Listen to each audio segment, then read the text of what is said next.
शांति। Season की मुरलियों में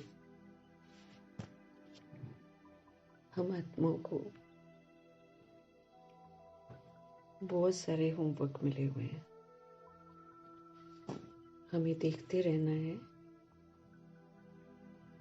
कि हम वो होमवर्क कर रहे हैं या नहीं। एक सीजन की मुरली में बाप दादा कह रहे हैं कि आज से लेकर शिवरात्रि तक प्रभु का संदेश जो है वो सभी तक पहुंचाओ।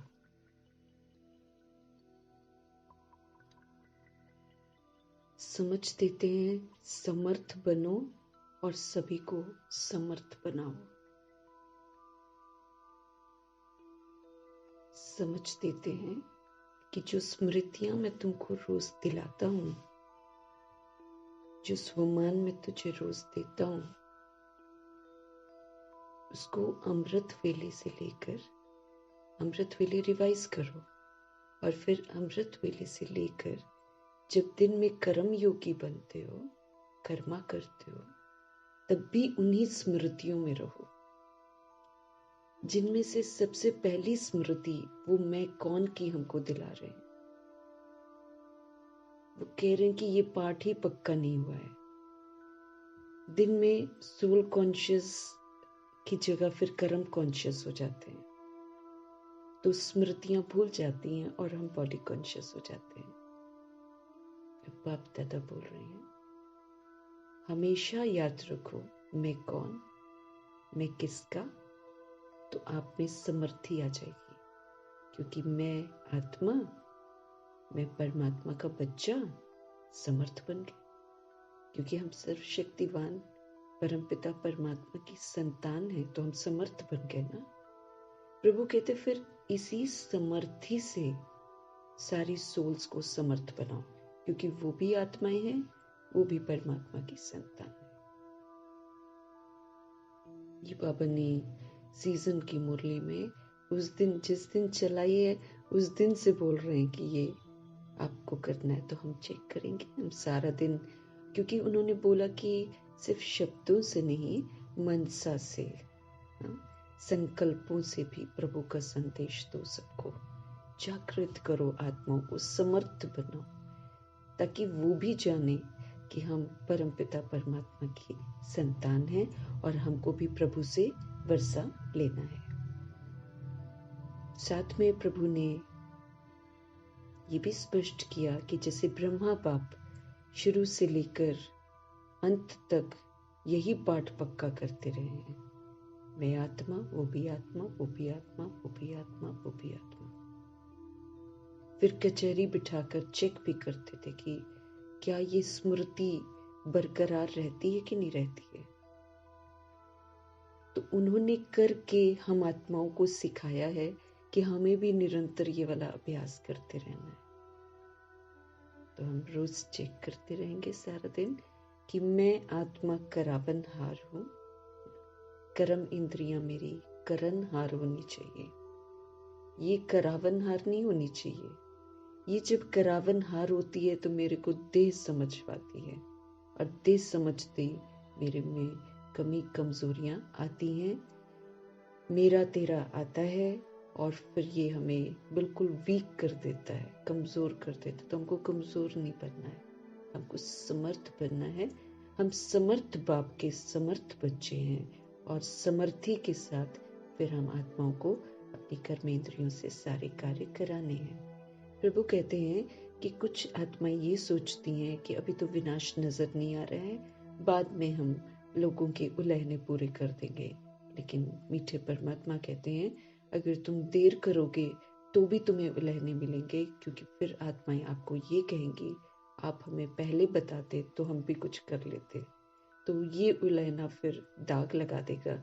इसलिए हमें कह रहे हैं कि रोज ही तुम ये कार्य करो, स्मृतियों से समर्थ बनो, समर्थ से फिर दूसरी सोल्स को भी समर्थ बनाओ। क्यों?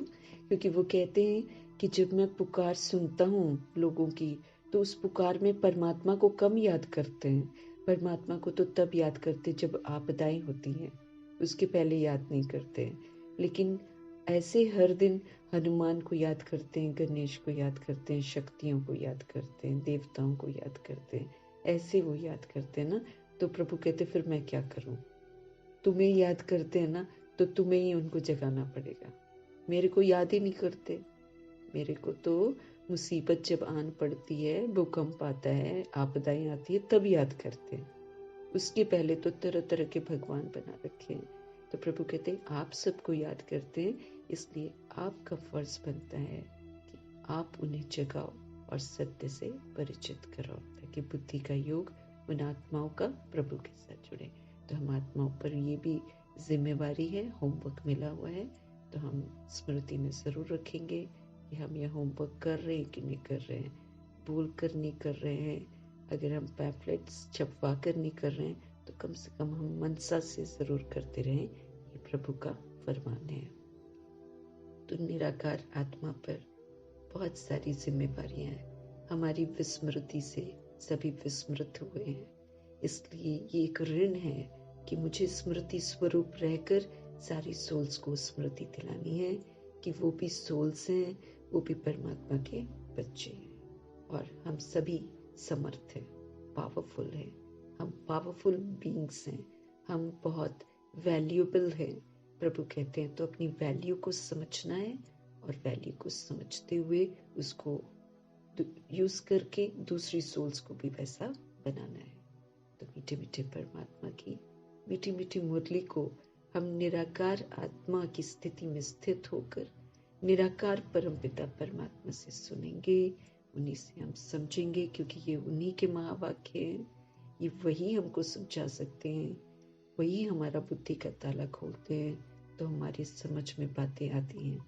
तो प्रभु जी को हाजिर करके, ब्रह्मा माँ को हाजिर करके हम प्रभु से मुरली समझेंगे और साथ में अपने आत्मा भाई जो इस वक्त अनजान बैठे हुए हैं, उन तमाम आत्माओं तक प्रभु के महावाक्य समर्पित करते हैं।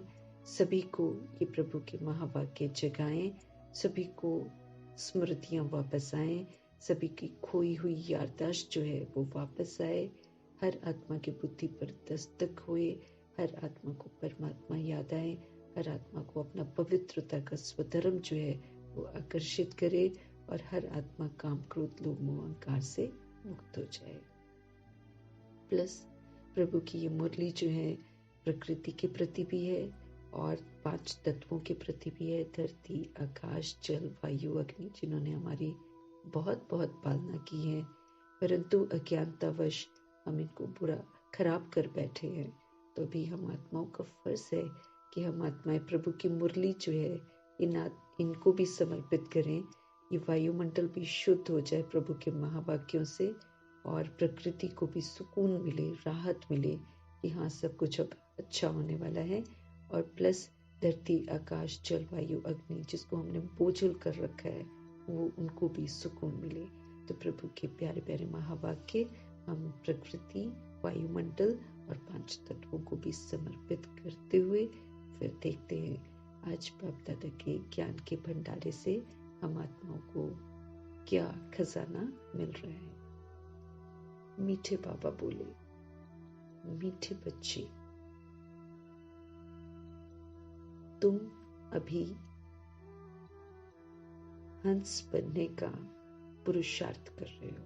मेरे को याद रखना है, हम लोग बगुले थे ना, हम लोग देह अभिमान में आकर बगुला बन गए थे, विकारों को यूज करते थे। अब प्रभु स्मृति दिला रहे हैं कि तुम अभी हंस बनने का पुरुषार्थ कर रहे हो। तो ये जो ज्ञान मार्ग है, प्रभु कहते हैं, इसमें जब प्रभु हमें अच्छा बनना सिखाते हैं तो हम आत्मा को समझ देते हैं कि फिर बुराई को यूज नहीं करना है। हमारे अंदर बहुत सारी बुराइयां हैं, उससे मुक्त करा के प्रभु हमें बगुले से हंस बना रहे हैं। तो जब हम हंस बन रहे होते हैं तो प्रभु हमें समझ देते हैं क्योंकि फिर बगुलापन यूज नहीं करना है। समझ मिल गई है ना, हंस क्या है और बगुला क्या है, समझ मिल गई है। तो फिर वो हंस जब हम बन रहे हैं, बनाया जा रहा है, तो फिर हमें बगुलापन जो है उसको यूज नहीं करना है।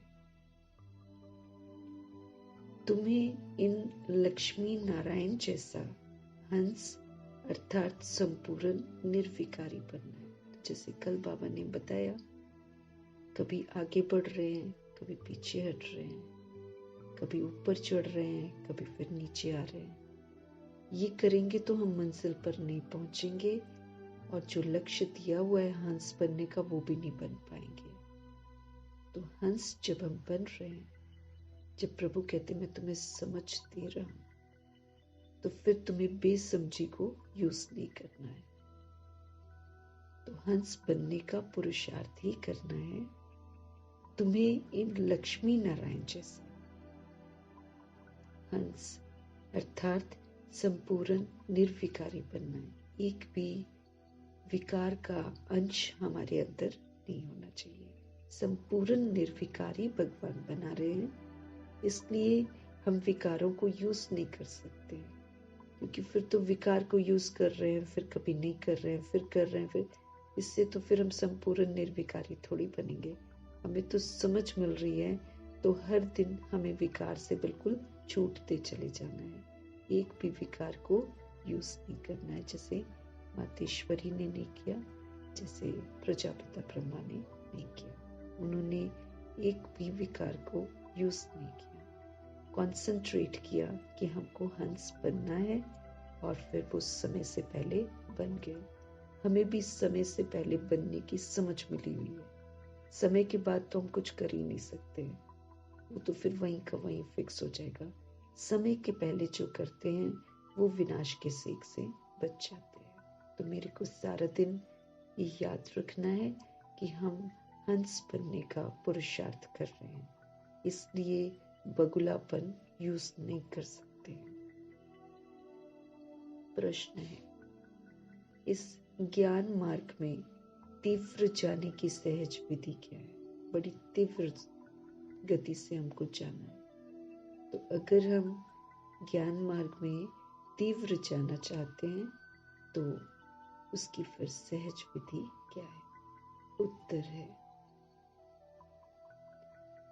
इस ज्ञान में तीव्र जाना है तो और सारे विचार को छोड़ दो और बाप की याद में लग जाओ। बड़े सारे विचार आते हैं ना, ये विचारों की ही तो दुनिया है, जिसमें नकारात्मक और व्यर्थ जो है वो बहुत हावी हो गया है। तो प्रभु हमें समझ देते हैं कि अगर तुमको ज्ञान में तीखा जाना है,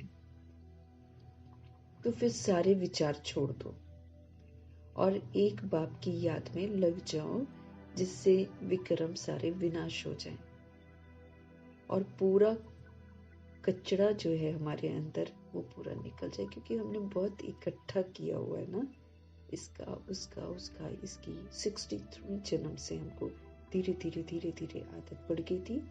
और फिर कलयुग में तो बहुत ज्यादा कचरा हमने इकट्ठा कर रखा है। अब मेरे को पूरा क्लीन बनने की समझ मिली हुई है कि पूरा एकदम इतना क्लीन बन जाना है कि एकदम बचपन में लौटना है, जब मालूम ही ना हो कि मना बुराई होती क्या है, विकार होते क्या है, पाप होता क्या, मालूम ही नहीं, इतना इनोसेंट बनना है। तो प्रभु समझ दे रहे हैं कि अगर आप ज्ञान में तीखा जाना चाहते हैं, तो सारे विचार करने छोड़ दो और बस एक काम करो, बाप की याद में रहो। इससे मेरे पास्ट 63 जन्म के जो विक्रम हैं वो विनाश हो जाएंगे, प्लस जो किचड़ा हम इकट्ठा करते रहते हैं अपने अंदर में, वो पूरा किचड़ा निकल जाएगा। याद की यात्रा ही ऊंच मर्तबे का आधार है, इसीलिए इसको याद की यात्रा प्रभु कहते हैं। प्रभु कहते इससे कभी भी लौटना नहीं है, ये ऐसी यात्रा है जिसको एक बार शुरू कर दिया है ना, प्रभु आए तो हमको याद की यात्रा सिखाई है प्रभु ने। तो वो यात्रा जो है कायदे से, जैसे बाबा ने बोला कि आप अपने आप को आत्मा समझो और फिर मुझे याद करो, ये प्रभु का फरमान है। तो ये जो याद की विधि प्रभु ने बताई है, ये फिर एक बार अगर हमने शुरू की है तो इसको छोड़ना नहीं है प्रभु के अनुसार। तो निरंतर इस यात्रा पर रहना, ये यात्रा है। ये वो नहीं है कि हमने किया और फिर सुबह, जैसे कहते हैं ना, सुबह योग लगाया फिर शाम को योग लगाया, ये जो टाइम फिक्स करे थे ना, अमृत वेला और नमाज शाम का योग, तो फिर बीच में क्या किया प्रभु पूछते हैं ना। अगर सुबह अमृत वेले का योग जो है वो एक बार कनेक्शन करने के लिए प्रभु के साथ, और जब हम सुबह को एक बार कनेक्ट हो गए हैं तो कायदे से मेरे को सारा दिन कनेक्टेड ही रहना है। हमको पूरा चार्ज होना है ना। 2500 जन्म की, 2500 वर्षों की तो पूरी चार्जिंग चाहिए, प्लस उसके बाद भी जो हम द्वापर युग और कलयुग में चलते हैं वो प्रभु के चार्जिंग से ही तो चलते हैं, अपने आप थोड़ी चलते हैं। तो चार्जिंग करने का पूरा टाइम मिला हुआ है। तो वो तो निरंतर, जब मैं आत्मा प्रभु से कनेक्टेड रहूंगी, याद में रहूंगी, तभी तो मैं चार्ज हो जाऊंगी। तो इसलिए इसको सिर्फ याद नहीं बोला गया है, इसको याद की यात्रा बोला गया है। यात्रा तो हम यात्री जब होते हैं, कहीं पर जाते हैं, तो हम तो जर्नी पर होते हैं ना। तो ये भी जो है, ये हमारी जर्नी है, ये भी मेरी जर्नी है, ये मेरी रिटर्न जर्नी है। मतलब पूरा ऊपर से हम नीचे आए और हम कलयुग तक आ गए, कलयुगी बन गए, है ना। अभी मेरे को प्रभु कहते हैं कि भाई अब ये उल्टा हो गया सारा कुछ, अब चलो वापस। हाँ? एक लिमिट हो गया ना, एक लिमिट के बाद बाबा कहते हैं वापस चलो। अब वापस चलना है तो बड़ी सारी हमारे अंदर में जो बीमारियां हैं वो भी छूटनी है, किचड़ा निकलना है। इसलिए एक ही विधि है, प्रभु से कनेक्टेड रहकर प्रभु की याद में रहना। याद की ये यात्रा है, इस यात्रा से उतरना नहीं है। प्रभु कहते हैं जब हम उतरते हैं, प्रभु कहते हैं फिर तुम पाप करते हो। तो मुझे बड़ा अटेंशन देना है। सुबह एक बार कनेक्ट हो गए, सारा दिन हमको याद में रहना है, सोते वक्त भी याद में रहना है, ताकि फिर सुबह उठे तो फिर एकदम तुरंत कनेक्शन। क्योंकि बाबा ने हमको ये भी समझ दी है कि तुम्हारा जो अमृत वेला है वो तुम्हारे सारे दिनचर्या से कनेक्टेड है।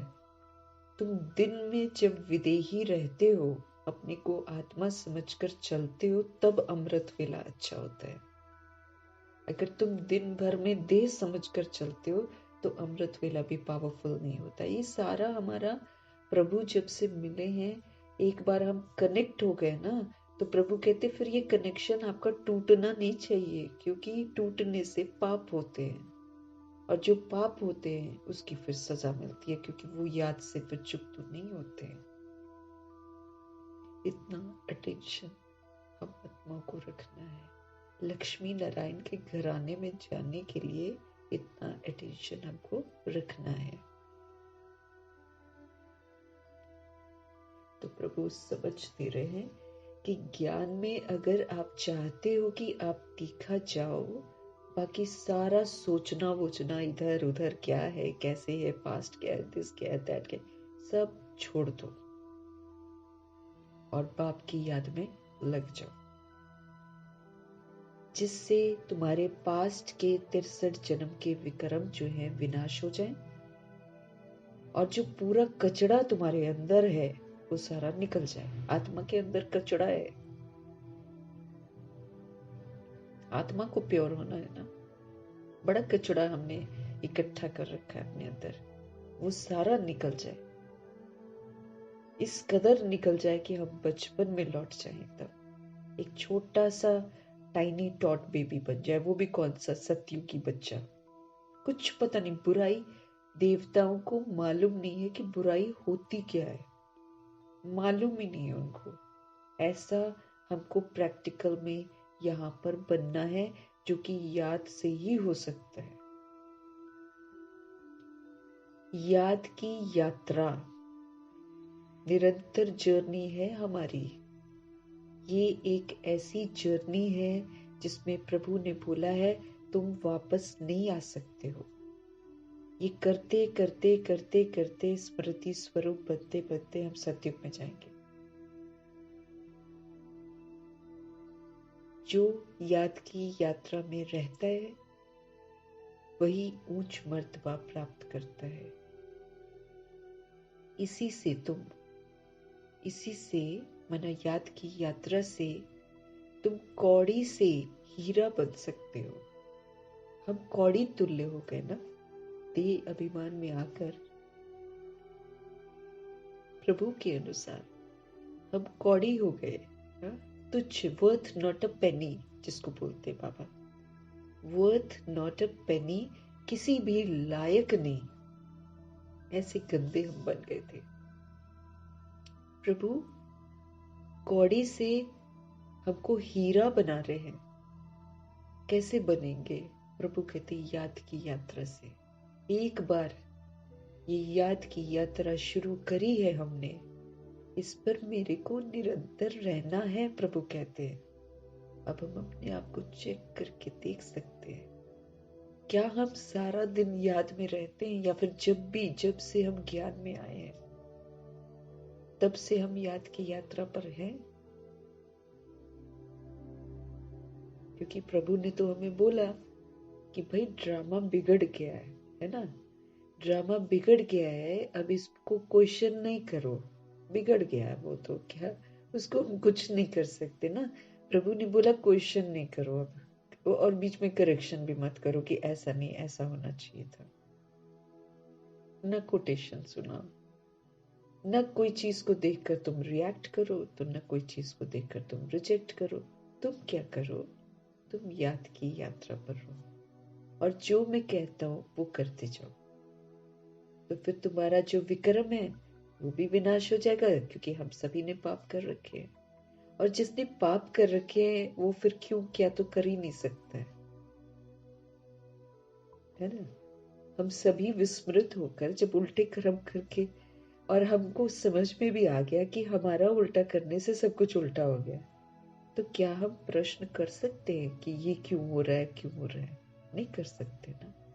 हम ये जरूर कर सकते हैं कि हम प्रभु की याद में रहें, और अब इतनी समर्थ संकल्प करें, इतनी शुभ भावना, शुभ कामना और दुआओं के संकल्प करें कि सब कोई ठीक हो जाए और सब कुछ ठीक हो जाए। ये अच्छा वाला काम प्रभु हमें सिखाते हैं।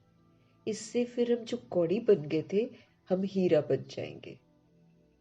बाप की ड्यूटी है तुम्हें कौड़ी से हीरा बनाना, पतित से पावन बनाना। ये प्रभु की ड्यूटी है। इसके बगैर तो बाप भी रह नहीं सकते। वो आते ही इसलिए, वरना उनको थोड़ी कोई इंटरेस्ट है सृष्टि रूपी ड्रामा में आने के लिए। वो आते ही हैं हम पतितों को पावन बनाने के लिए, हम आत्माओं को कौड़ी से फिर से हीरा बनाने के लिए। तो फिर मेरे को क्या करना पड़ेगा? जो मेरे को बनाने वाला है उसकी याद में मुझे रहना पड़ेगा। तो अगर मेरे को पास्ट जाना है, अगर मेरे को हंस बनना है, अगर मेरे को सूर्यवंशी घराने में आना है, अगर मेरे को ब्रह्मा जी के साथ हर जन्म में आना है, तो ये बहुत जरूरी है। बाबा ने पहले भी बोला, परिवर्तन करने में मददगार बनो। जो हो रहा है उसको देखकर चिंतन नहीं करो, चेंज करना है, बस ये बुद्धि में रहे कि मुझे चेंज करना है और सबको चेंज करना है। कैसे? स्मृतियों से और समर्थ संकल्पों से, प्रभु की याद में रहते हुए समर्थ संकल्प करते हुए समर्थ स्मृतियों से प्रभु कहते हैं परिवर्तन करने में मददगार बनो।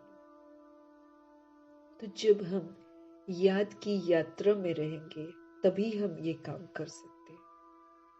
जहां याद भूलते हैं वहां पर हम फिर पीछे चले जाते हैं। ये याद की यात्रा निरंतर रहेगी तो मैं आत्मा रूपी बैटरी चार्ज हो जाऊंगी। अगर कभी हम याद में रहते हैं और बाकी सारा दिन देहधारियों की याद में रहते हैं या पास्ट के चिंतन में रहते हैं या फिर धंधे धोरी में रह जाते हैं और प्रभु को भूल जाते हैं तो फिर हम सारा डिस्चार्ज हो जाते हैं। फिर हम हीरा नहीं बन सकते, फिर मेरे अंदर का पूरा किचड़ा नहीं निकलेगा। कॉन्स्टेंटली हम याद में रहेंगे तब जाकर हम एम्पावर्ड होंगे। ये प्रभु हमारा ध्यान खिंचवा रहे हैं। तो हम याद रखेंगे हम याद की यात्रा पर हैं।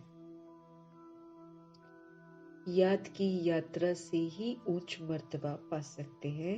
इसी से कौड़ी से हीरा बन सकते हैं। इसी से पतित से पावन बन सकते हैं। यात्रा, इससे उतरना नहीं है। उतर गए बना देहधारी को याद किया, इधर उधर और यादें आ गई, कुछ पास्ट याद आ गया। वो याद की यात्रा से उतरे हुए हैं।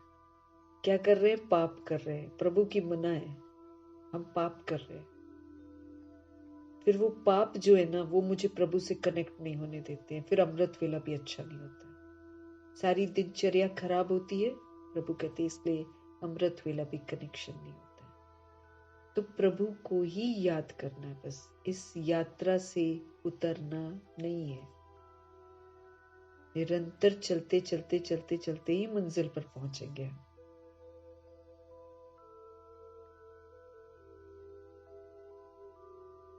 ओम शांति।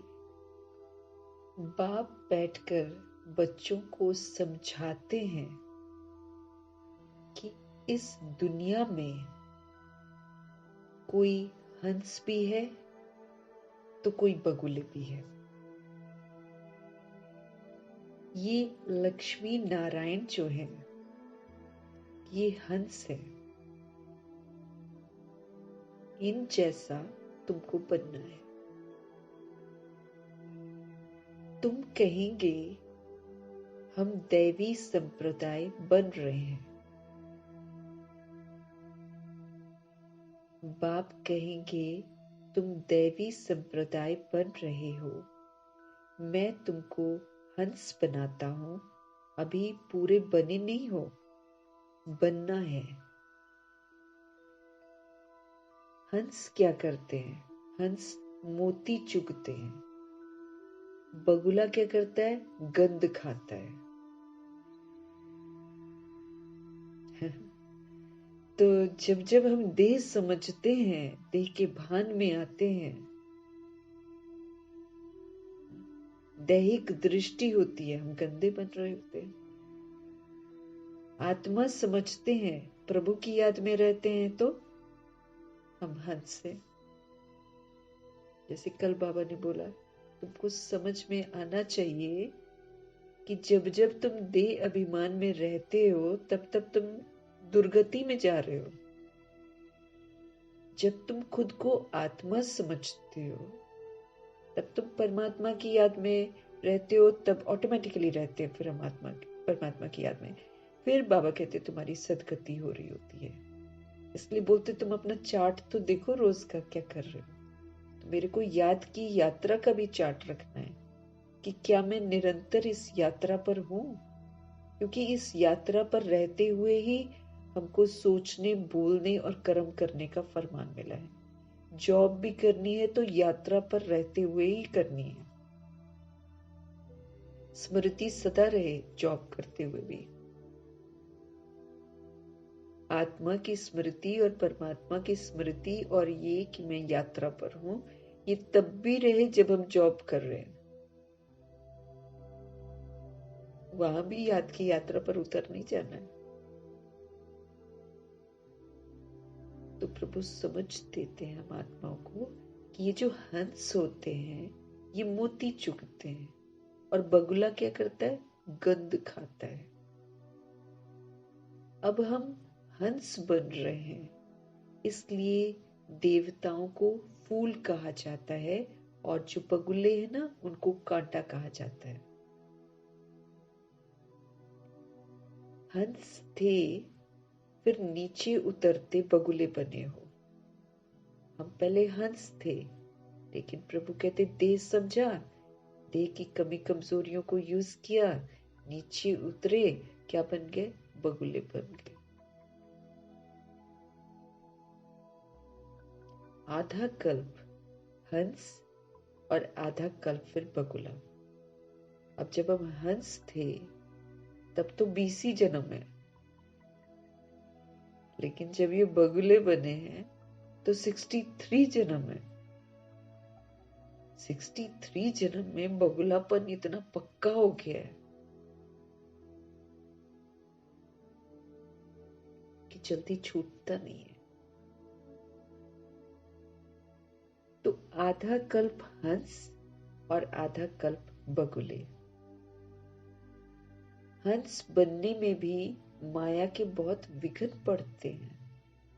जब हम हंस बनने का प्रयास करते हैं तो जो कमी कमजोरियां मैंने यूज करके मैं बगुला बनी, वो कमी कमजोरियां इमर्ज होती हैं, क्योंकि वे मेरे अंदर रिकॉर्डेड है।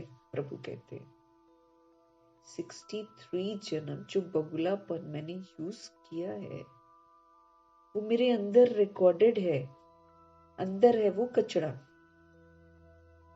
इसलिए जब हम हंस बनने का पुरुषार्थ करते हैं तो वो बगुला किचड़ापन इमर्ज होता है, जिसको कहते हैं माया।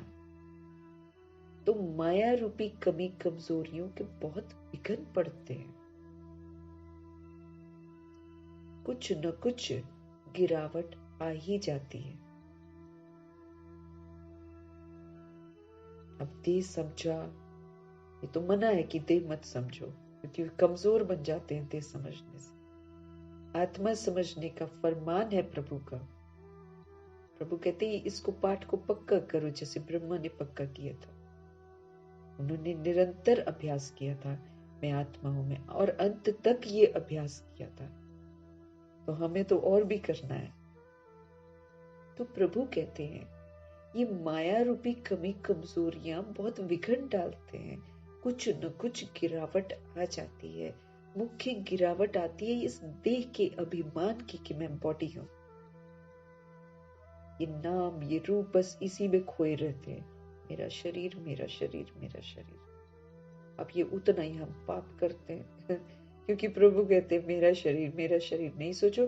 अब ये सोचो मैं आत्मा, मैं पावरफुल बीइंग हूँ, मैं वैल्यूएबल हूँ, मैं परमात्मा का बच्चा हूँ, मैं परम धाम निवासी हूँ। तो कोई छू सकता है क्या किसी को? कोई भी छू नहीं सकता। लेकिन स्मृति से समर्थी नहीं लाकर बार बार अपने आप को शरीर समझकर लो ग्रेड पर आते हैं। लो ग्रेड पर आते हैं तो फिर दैहिक जो भी वार होते हैं वो फिर हम पर होते हैं। अब प्रभु कहते हैं ऊपर उड़ो, फरिश्ता बनो, स्थिति को फरिश्ता बनाओ। बाबा कहे स्मृतियों से खुद को समर्थ बनाओ कि मैं भगवान का फरिश्ता हूं, मैं अवतरित आत्मा हूं, मैं सोल हूं। एज ए सोल मैं परमात्मा का बच्चा हूं। कोई कुछ कर सकता है क्या? लेकिन प्रभु कहते क्या होता है? फिर गिरावट आती है। लेकिन मुख्य गिरावट आती है क्यों? ये जो अपने को देह समझते हैं। अब हम बॉडी तो है ही नहीं ना, फिर भी हम body body body body body को ही देखते रहते। बाबा कहते सोल सोल सोल को देखो।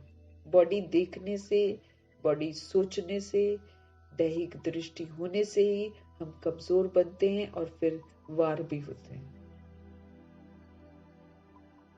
गिरावट है ये, मुख्य गिरावट। इस संगम पर ही तुम बच्चों को चेंज होना है। ये तो समय मेरे को चेंज होने के लिए मिला है ना। अगर मैं इसमें अभी भी अपने को शरीर समझती रहूंगी तो फिर चेंज कब होगी? फिर तुम चेंज होंगे ही नहीं, कभी भी चेंज नहीं होंगे अगर हम अपने को शरीर समझते रहेंगे तो।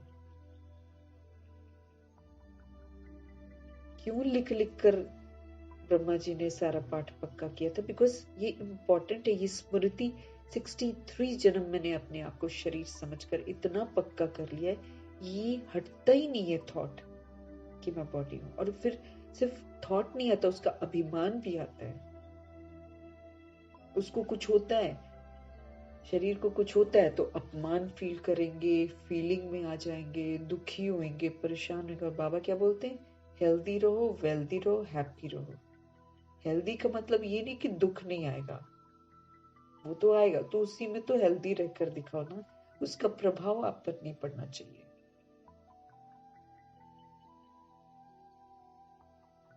तो मुख्य गिरावट आती है देह अभिमान की। प्रभु कहते हैं इस संगम पर ही तो तुम बच्चों को चेंज होना है। जब तुम हंस, आत्मा का पाठ मुझे इसी में तो पक्का करना है, क्योंकि 2500 वर्ष हम आत्मा समझकर पाठ बजाएंगे। अगर हम सूर्यवंशी घराने में जाते हैं तो 2500 वर्ष की राजधानी है, वहां वही सोल जाएगी जो अपने आप को आत्मा समझती है। जो बॉडी समझती है वो तो जाएगी भी नहीं उसके अंदर, सूर्यवंशी घराने में। तो प्रभु कहते हैं यही तो संगम है जिसमें तुमको चेंज होना है, अपने को आत्मा समझना है, आत्मा के स्वधर्म को यूज करना है। यही तो टाइम है चेंज होने का। फिर थोड़ी चेंज होंगे हम, उसके बाद कौन मेरे को समझाएगा? प्रभु चले जाएंगे तो मेरे को कोई समझाएगा क्या? कोई नहीं समझाएगा। फिर तो जहां हम वहीं पर वो हो जाएंगे, वही फिट हो जाएगा बस, उसके आगे कोई पुरुषार्थ नहीं कर पाएंगे हम। जब तुम हंस बन जाते हो तो फिर हंस ही हंस हो। जब पूरा हम निर्विकारी बन जाते ना, हंस मीन्स वो सिर्फ रत्न चुगता है, प्रभु के ज्ञान रत्नों को अपने अंदर धारण करता है और फिर बन जाता है हंस। बगुला क्या करेगा? थोड़ा सा इधर भी करता है, जैसे हम लोग अगर आधा, अभी तो हंस बन रहे हैं ना, प्रभु कहते हैं, लेकिन बगुलापन मुझे यूज नहीं करना है।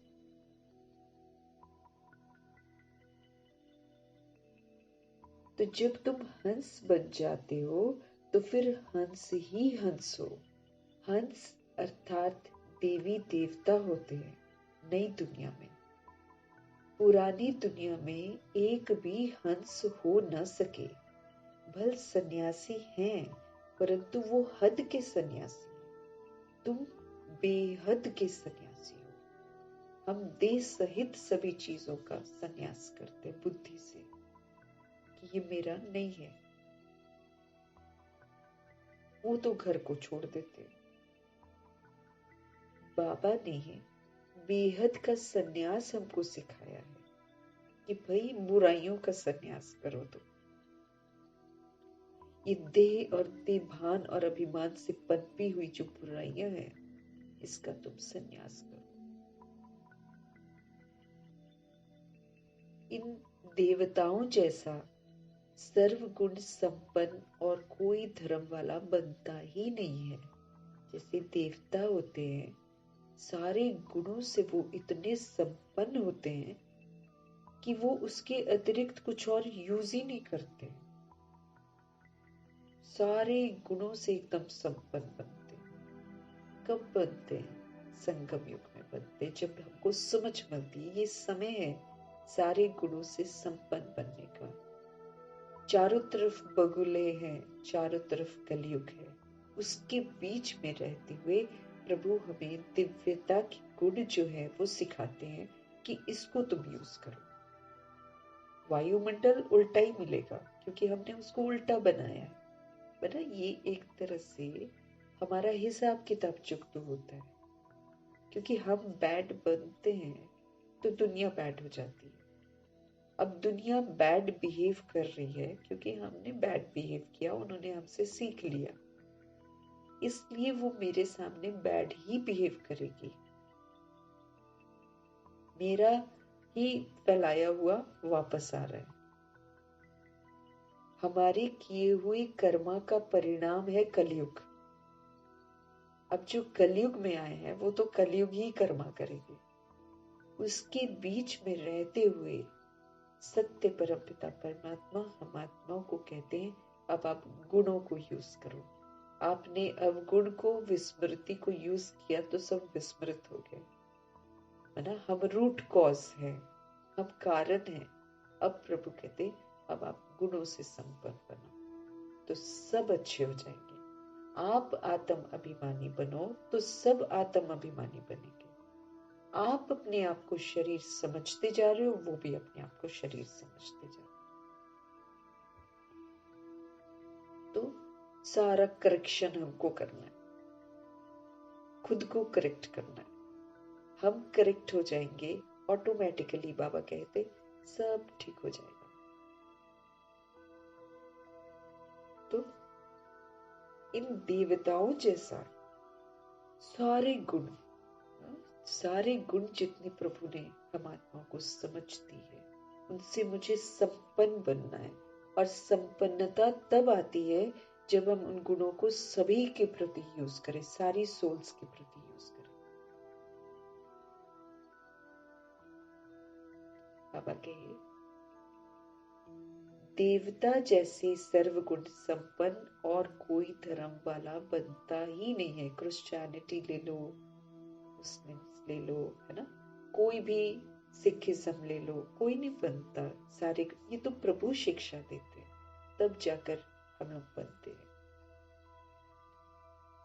अब बाप भी आए हैं आदि सनातन देवी देवता धर्म की स्थापना करने के लिए। प्रभु आए हुए, खुद आए हैं।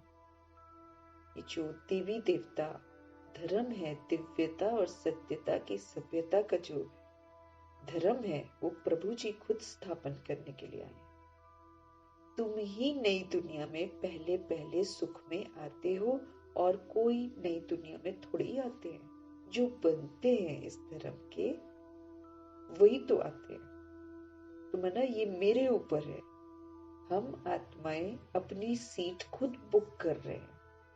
अगर तो मुझे सूर्यवंशी घराने में आना है तो फिर प्रभु जो कह रहे हैं वो एक्यूरेसी से करना है, वरना हम ख्वाब नहीं देख सकते खामखा का कि हम चले जाएंगे। मुरली पढ़कर थोड़ी चले जाएंगे। मुरली से मेरे को समझ मिलती है। समझ के बाद जैसे कल बाबा ने बोला नॉलेज से फुल हो जाओ, फिर क्वेश्चंस भी नहीं करोगे, करेक्शंस भी नहीं करोगे, खुद को ठीक करोगे। तुम ही नई दुनिया में पहले पहले सुख में आते हो और कोई भी नई दुनिया में थोड़ी आते हो। अब इन देवताओं का धर्म जो है ये प्रायः लोप है। जड़ चित्र इनके बने हुए हैं, लेकिन ये खुद थोड़ी है और ना वो धर्म है। पवित्रता का धर्म ही नहीं है। ये बातें भी तुम अभी ही सुन रहे हो और समझते हो, और कोई तो समझ भी नहीं सकता। वो सब है दुनिया की मनुष्य मत। विकार से तो सभी पैदा हुए हैं ना। सतयुग में विकार की कोई बात ही नहीं है, वहां गंदगी है ही नहीं है, तभी तो वो पूजनीय है। ऐसे ही थोड़ी पूजा हो रही है उनके जड़ चित्रों की। वो भाई पूरा का पूरा एकदम पूजनीय है। वो गंदी दृष्टि दैहिक है ही नहीं उनकी दृष्टि, बिल्कुल। वो देह एक दूसरे को देखते ही नहीं है, एक दूसरे के शरीर को वो लोग देखते ही नहीं है। वो भ्रिकुटी में ही उनकी नजरें, और उसका अभ्यास कहाँ करना है? ये संगम युग। यहाँ का अभ्यास, यहाँ का संस्कार मेरे साथ जाता है वहां पर। मेरे यहाँ पर संस्कार भ्रिकुटी में देखने के नहीं बन रहे हैं, तो कौन घुसने देगा सतयुग में? सचखंड है वो, और सच्चाई यही है कि हम सभी सोल्स हैं। जो इस सच्चाई में बहुत काल तक संगम युग में स्थित होता है, वही तो सचखंड में प्रवेश करता है। तो बॉडी समझना सबसे बड़ा गलत कर्म है। समझना ही नहीं है, इस बॉडी को क्या हो रहा है क्या नहीं हो रहा है उसको नहीं देखना है, सशक्त बनना है। आत्मा साक्षी होकर देखेगी और उसको चुकतू करते हुए हील करेगी, ठीक करेगी। आत्मा पावरफुल बीइंग है। देश समझेंगे तो कमजोर के कमजोर ही रहेंगे। वो सब है मनुष्य मत, विकार से तो सब पैदा हुए है ना। सत्युग में विकार की कोई बात ही नहीं है। देवताएं पवित्र थे, वहां योग बल से ही सब कुछ होता है। और वो योग का बल हम कब इकट्ठा करते हैं? ये संगम युग, प्रभु के साथ रहकर।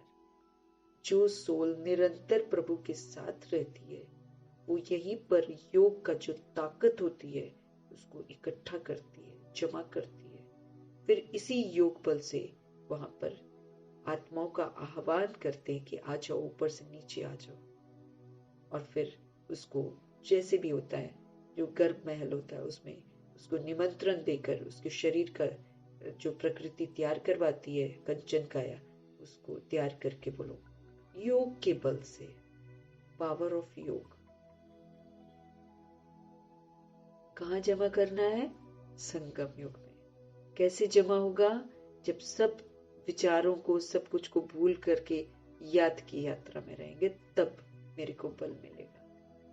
अगर मैं कभी अपने को शरीर समझती हूँ, कभी अपने को आत्मा समझती हूँ, तो मेरे अंदर बल थोड़ी आ रहा है। फिर वही पीछे का मर्तबा मिलेगा, दास दासी प्रजा। तो प्रभु स्पष्ट कर रहे हैं, वहां योग बल से ही सब कुछ होता है। यहाँ पतित मनुष्यों को क्या पता वहां बच्चे कैसे पैदा होते हैं। उसका तो नाम ही है वॉइसलेस वर्ल्ड। एक भी विकार नहीं है वहां, अंश भी नहीं है।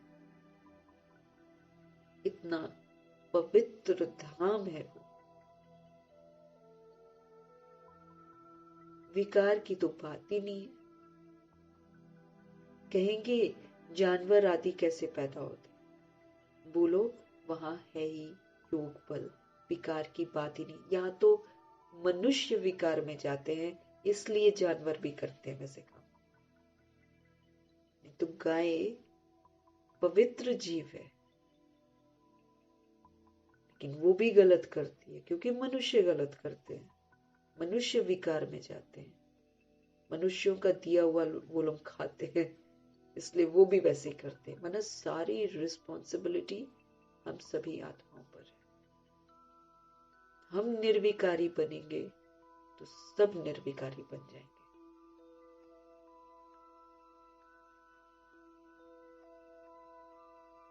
100% वॉइसलेस है दुनिया, सचखंड 100% वॉइसलेस। विकार का अंश भी नहीं है। तो वो ऐसा वॉइसलेस हम यहाँ पर बनेंगे तो जाकर सूर्यवंशी घराने में जा सकते हैं, नहीं तो एंट्री नहीं है। ऊपर से सजा दुनिया भर की खाएंगे क्योंकि प्रभु से मेहनत ले रहे हैं और हम वो बन नहीं रहे। साथ साथ हिसाब किताब चुकता हो रहा है। देश समझते हैं तो शारीरिक कष्ट होते हैं, साथ साथ हिसाब किताब चुकता हो रहा है। बोला जा रहा है क्यों समझ रहे हो अपने आप को? दे क्यों नहीं समझ रहे हो कि आप आत्मा हो, परमात्मा के बच्चे हो? अपनी समर्थी लाओ ताकि वो जो कष्ट हो रहा है उसको साक्षी होकर चुकता करो। फिर उसकी फीलिंग नहीं आएगी दर्द की। मेरे अंदर होगा दर्द, या कोई चोट लगी हो, कुछ हुई है, लेकिन दर्द नहीं महसूस होगा। इस विधि से मुझे चुकतू करना है अपना। 100% वॉइसलेस है वो दुनिया। हम तो शुभ बोलते हैं, तुम अशुभ क्यों बोलते हो? दुनिया वालों को बोल रहे हैं ना, वो जो बोलते हैं कि विकार चाहिए, विकार से ही सब कुछ होता है। हम तो शुभ बोलते हैं, तुम अशुभ क्यों बोलते हो? ये जो दुनिया है ये है वैश्यालय। वो तो शिवालय है जो प्रभु स्थापन करते हैं, उसमें गंदगी नहीं है। पवित्रता का सागर है प्रभु। वो पवित्र दुनिया स्थापन करते, शिवालय। ये दुनिया मनुष्य की मत पर चलकर क्या बन गई? वैश्यालय। ये प्रभु की मत थोड़ी है जो चल रही है। कहते प्रभु ने बच्चा दिया, प्रभु ऐसे बच्चा देंगे क्या किसी को? गंद करवाएंगे क्या? प्रभु कहते ये वैश्यालय है। इसको वैश्यालय कौन बनाता है? मनुष्य की अपनी मत बनाती है। उस शिवालय की स्थापना शिव बाबा कर रहे हैं। हमारा शिव बाबा ऊंचे से ऊंचा टावर है ना, शिवालय भी ऐसे लंबे बनाते हैं। जो भी शिव के मंदिर भी है ना, लंबे लंबे बनाते हैं, देखा है ना? प्राचीन जितने भी मंदिर हैं यूं लंबे होते हैं। क्यों? क्योंकि शिव बाबा ऊंचे से ऊंचा टावर है। शिव बाबा तुमको सुख का टावर बनाते हैं, है ना? इतना एक्सट्रीम सुखदाई बनाते हैं तुम्हें, सुख के टावर में लेकर जाते। पहले सुखदाई हमको बनाते हैं, फिर लेकर जाते हैं। अब सुखदाई देखो कितनी अच्छी विधि है बाबा की बनवाने की। हम आत्मा को कहते सबको सुख दो। जो चीज तुम्हारे पास नहीं है वो तुम देना शुरू करो। अब जब प्रभु आते हैं ना, तो हमारे पास शांति होती है, न सुख होता है, न प्रेम होता है, न आनंद होता है, न शक्ति होती है, न समझ होती है। प्रभु हमें समझ देते हैं और समझ देने के बाद कहते हैं अब तुम स्मृति से समर्थ बनो और अब तुम दूसरों को समर्थ बनो। तुम क्या करो? कोई तुमको सुख देगा नहीं, तुम देना शुरू करो। तुम शांति की स्थिति में स्थित होकर शांति की वाइब्रेशंस फैलाओ। तुम सुख दो, तुम प्रेम दो, तुम आनंद दो। तुम्हें अच्छा अच्छा करना सिखाते। अच्छा करने से अच्छा मिलता है, ये विधि बताते हैं। बुरा करने से बुरा मिलता है। तो जब हम अच्छा अच्छा कर देते हैं, फिर बाबा उसके बाद फिर हमको दैवी गुण सिखाते हैं। फिर जब हम वो भी सुख देते हैं व्यवहार में, तो फिर हम क्या बन जाते हैं? सुखदाई बन जाते हैं। शिव बाबा तुमको सुख का टावर बनाते हैं और सुख के टावर में लेकर जाते। पहले तुम बनो, फिर तुमको लेकर जाएंगे। इसलिए बाबा में बहुत लव रहता है। बाबा सब कुछ हमारे लिए अच्छा करते। भक्ति मार्ग में भी शिव बाबा के साथ लव रहता है। शिव बाबा के मंदिर में बहुत प्यार से जाते हैं, परंतु समझते नहीं है ना कुछ भी। क्या है शिवलिंग, कौन है, किसका यादगार है। और आज ये जो बहुत सारे प्राचीन में उसमें तो मुख बनाते हैं, जैसे ब्रह्मा जी का यूज करते हैं ना, तो वहां तो मुख बनाते हैं, फेस बनाते हैं शिवलिंग पर। तो क्या है, क्यों है, नहीं जानते हैं। बस जल चढ़ाते हैं, दूध चढ़ाते हैं, प्रसाद चढ़ाते हैं, ये सब करते हैं। तो प्यार से मंदिर में जाते हैं, परंतु कुछ भी समझते नहीं है। अब तुम बच्चे सर्वगुण संपन्न बन रहे हो, प्रभु कहते हैं अभी तुम बन रहे हो। तो फिर मेरे को बैड नहीं यूज करना है, क्योंकि बाबा कहे आप एक बैड करते हो ना, सारा आपका अच्छा वाला कट हो जाता है। तो तुम बच्चे सर्व गुणों से संपन्न बन रहे हो। अब एक के साथ मैंने अच्छा गुण यूज किया, दूसरे के साथ नहीं किया, तो फिर थोड़ी संपन्न बनेंगे। हमको तो बोला गया जो तुम्हारा बुरा करे उसको भी तुम गुणों का सहयोग दो, उसके साथ भी तुम अच्छा करो, उसको भी तुम सुख दो। ये प्रभु की समझानी है, ये प्रभु की शिक्षा है। तो अभी तुम बच्चे सर्वगुण संपन्न बन रहे हो, अभी संपूर्ण बने नहीं हो। तुम्हारा इम्तिहान तब होगा जब तुम्हारी राजधानी पूरी स्थापन हो जाएगी। हमारा इम्तिहान होगा। रोज होते हैं ना, रोज होते हैं। रोज कोई बैड बिहेव करता है तो मेरे को मौका देता है कि तुम उसके साथ अच्छा बिहेव करो। ये बाबा हम आत्मा को समझ देते, भैया इसी विधि से तुम सर्वगुणों से संपन्न बनोगे। अच्छे के साथ अच्छा करके उसके थोड़े पॉइंट्स मिलेंगे। जो पूरा सिस्टम हमने खराब किया है, उस पूरे सिस्टम के प्रति अच्छा करेंगे तो मेरे को मार्क्स मिलेंगे। तो तुम बच्चे सर्वगुण संपन्न बन रहे हो, अभी संपूर्ण बने नहीं हो। तुम्हारा इम्तिहान तब होगा जब तुम्हारी राजधानी पूरी स्थापन हो जाएगी, फिर और सब खत्म हो जाएंगे, फिर नंबरवार थोड़े थोड़े आते जाएंगे। तुम्हारी तो पहले ही राजाई शुरू होती है। और धर्मों में पहले राजाई नहीं शुरू होती है। वो तो एक धर्म स्थापक आएगा, फिर बताएगा, उसके बाद फिर उसके फॉलोअर्स बनते हैं। तो राजा महाराजा थोड़ी उसमें बन जाते हैं। और धर्मों में पहले राजाई नहीं शुरू होती है। तुम्हारी तो किंगडम है ना, 2500 ईयर्स का किंगडम है, राजधानी है। इन बातों को तुम बच्चे ही जानते हो। बनारस में बच्चे सर्विस पर गए, उनको समझाने का नशा है, परंतु वो लोग इतना समझ नहीं सके। गायन भी है, कोटों में कोई ही समझेगा। हंस कोई विरला ही बनते हैं, नहीं बनते हैं तो फिर बहुत सजाएं खाते हैं। भाई ये तो पूरा बुद्धि में अपने आप को समझाना है हमें कि भाई भगवान मुझे हंस बना रहे, अगर मैं हंस नहीं बनी तो बहुत सजा खाऊंगी। ये मुझे अपने आप को समझा कर रखना है ताकि हमसे भूले ना हो।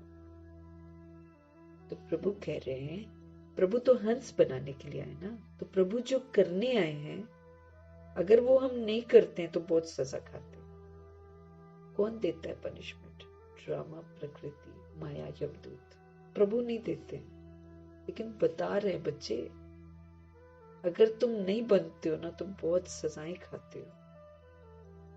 कोई तो 95% सजा खाते हैं, सिर्फ 5% चेंज होते हैं। 95%। प्रभु कहते सजा खाते हैं, फिर सिर्फ 5% चेंज होते हैं। हाईएस्ट और लोएस्ट नंबर तो होते हैं ना। अभी कोई भी अपने को हंस नहीं कह सकता है। पुरुषार्थ कर रहे हैं। जब ज्ञान पूरा हो जाएगा तब लड़ाई भी लगेगी। ज्ञान तो पूरा लेना है ना, ज्ञान को मिस नहीं करना है। हमने ऑलरेडी मिस किया हुआ है, ये तो पूरा लेना है, एक भी दिन मिस नहीं करना है। ज्ञान तो पूरा लेना है ना, वो लड़ाई ही फाइनल होगी जो शुरू होगी। अभी तो कोई 100% बने नहीं है। अभी तो घर घर में पैगाम पहुंचाना है। बड़ा भारी रेवोल्यूशन हो जाएगा, क्रांति हो जाएगी। जिन्हों के बड़े बड़े अड्डे बने हुए हैं सब हिलने लगेंगे। हिलने है ना, झूठ बोला हुआ है ना, प्रभु से विस्मृत करके अपने साथ जोड़ा हुआ है, तो उनके अड्डे जो है बड़े बड़े वो सब हिलेंगे। भक्ति का तख्त हिलने लगेगा। जो भक्ति का तख्त भी बना रखा है ये भी हिलने लगेगा। अभी भक्तों का राज्य है ना, उस पर तुम विजय पाते हो। अभी है प्रजा का प्रजा पर राज्य, फिर ये बदली होगा। ऐसे थोड़ी होता रहेगा प्रजा का प्रजा पर राज्य। प्रजा ही है ना, जो राज्य सत्ता है वो प्रजा ही तो है, मांगती है प्रजा से पैसा, देने लायक थोड़ी है, वो तो खुद ही मांगते हैं। तो प्रजा का प्रजा पर राज्य है। अब ये सिस्टम प्रभु के किंगडम में नहीं होता है, उसमें तुम महाराजा महारानी है, पूरी राजधानी खुश है, सुखी है। वहां ये नहीं है कि एक जना सोने के महल में रहता है तो दूसरा जाके झोपड़ी में रहता है या सड़कों पर पड़ा रहता है, जैसे आज की स्थिति है। कई लोग सड़कों पर पेवमेंट्स के ऊपर में सोए रहते, घर द्वार नहीं है, और कोई ऐश कर रहा है दुनिया भर की। तो ऐसा प्रभु की राजधानी में नहीं होता है।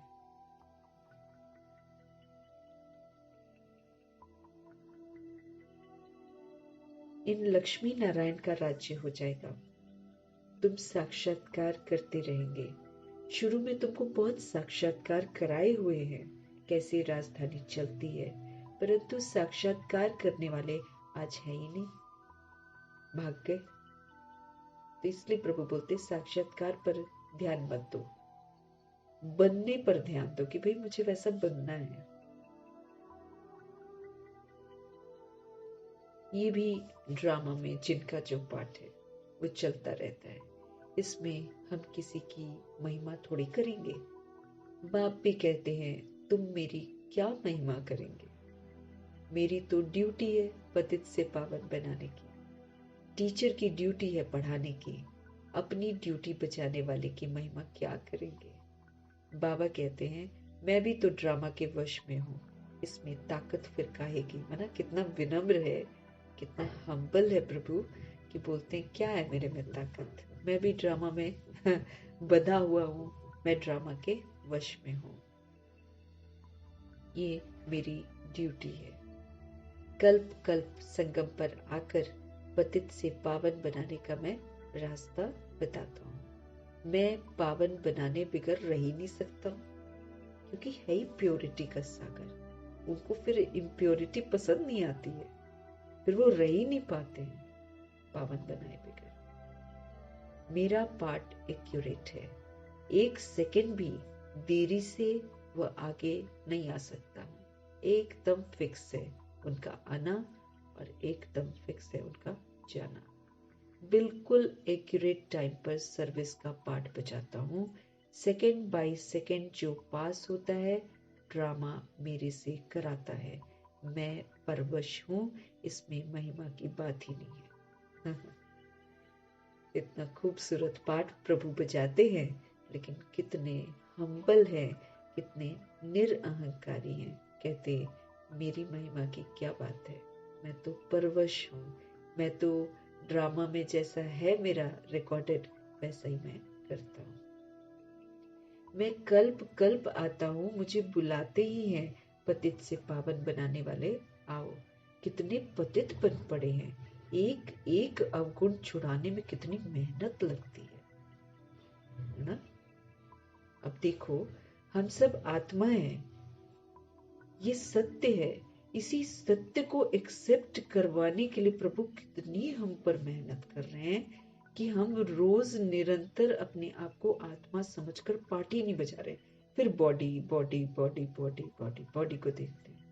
वो फिर हम क्या बन रहे हैं, बगुले, गंद देख रहे हैं। फिर हम गंद देख देख कर गंदे बनते चले जा रहे हैं, समर्थ नहीं बन रहे ना।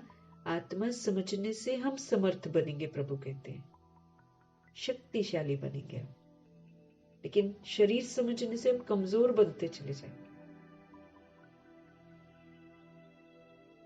तो प्रभु क्या बोल रहे हैं, कितने पतित बन पड़े हैं, एक एक अवगुण छुड़ाने में कितनी मेहनत लगती है। बहुत समय पवित्र रहकर भी फिर चलते चलते माया के थप्पड़ लगने से काला मुंह कर लेते हैं। प्रभु कहते हैं इसलिए खतरा है, हमेशा अलर्ट रहना है।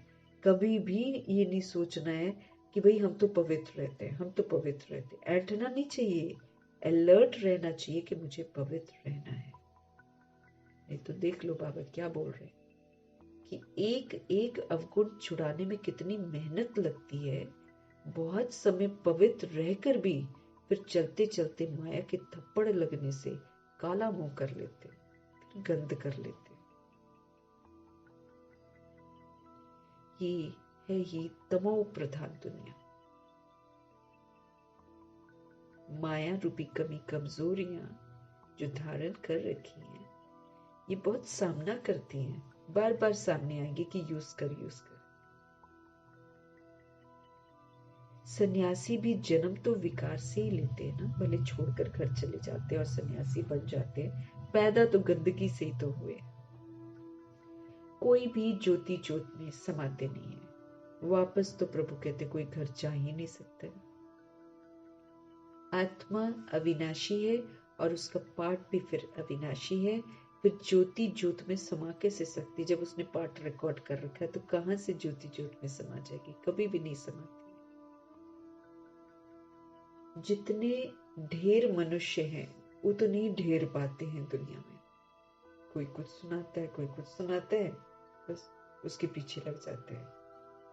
मनुष्य मत अनेक मत है और सारी की सारी मत हमें प्रभु से विस्मृत करती है और दुर्गति में ले जाती है। इसलिए हमको मनुष्य मत पर नहीं चलना है। ईश्वरीय मत एक ही है, देवता मत तो यहाँ पर चलती नहीं है, यहाँ तो कोई देवता मत नहीं है। देवता तो सतयुग में होते हैं। तो ये बड़ी समझने की बातें हैं। मनुष्य तो कुछ भी नहीं जानते, तब तो ईश्वर को पुकारते हैं कि रहम करो। बाप कहते हैं, मैं तुमको ऐसा लायक बनाता हूं जो तुम पूजने लायक बन जाते हो। इतना लायक बनाते हैं प्रभु कि पूजने लायक आत्मा बन जाती है। अभी थोड़ी पूजने लायक हो, बार बार याद दिला रहे हैं, अभी बन रहे हो। तुम जानते हो हम ये बनेंगे, फिर भक्ति मार्ग में हमारी ही महिमा होगी, हमारे ही मंदिर बनेंगे। तुमको मालूम है कि चंडिका देवी का भी मेला लगता है। चंडी कौन बनती है? अब ये भी प्रभु के बच्चों में से ही बनते हैं ना। चंडी वो बनती है जो बाप की श्रीमत पर नहीं चलती है। यादगार जो बने हुए हैं ना, वो बच्चों के ही बने हुए हैं। चंडिका देवी बहुत मानते हैं लोग मंदिरों में, एक अलग सा नीचे स्थान कहीं कोने में बनाया होता है, उसकी मूर्ति नहीं होती है, लेकिन कुछ अजीब सा पिंड टाइप का बनाते हैं, या फिर कभी कभी किसी मंदिर में थोड़ी सी पता नहीं शक्ल सी बनाते हैं, लेकिन नीचे को होता है, कोई गुफा सी होती है, उसमें बना देते हैं और फिर चंडिका नाम रखते हैं और फिर वहां पर लोग पूजा करने जाते हैं। पूजा क्यों होती है? क्योंकि वो प्रभु की बनी। लेकिन नाम चंडिका क्यों बनता है? क्योंकि वो श्रीमत पर नहीं चलती। तो वे श्रीमत पर नहीं चलेंगे तो चंडी नाम मिलेगा। फिर भी विश्व को पवित्र बनाने में कुछ ना कुछ मदद करती है ना, इसलिए पूजन हो जाता है। सेना है ना, सजाएं आदि खाकर फिर भी विश्व का मालिक तो बनते हैं ना। यहाँ कोई भील होगा, वो भी कहेगा हम भारत के मालिक हैं। आजकल देखो, एक तरफ तो गाते हैं भारत हमारा सबसे ऊंचा देश है, और दूसरी तरफ फिर गाते हैं कि भारत की क्या हालत हो गई है। रक्त खून की नदियां बहती रहती हैं, एक रिकॉर्ड में महिमा तो एक रिकॉर्ड में निंदा। कुछ समझते नहीं है। तुमको तो यथार्थ रीति अब प्रभु सब समझाते हैं।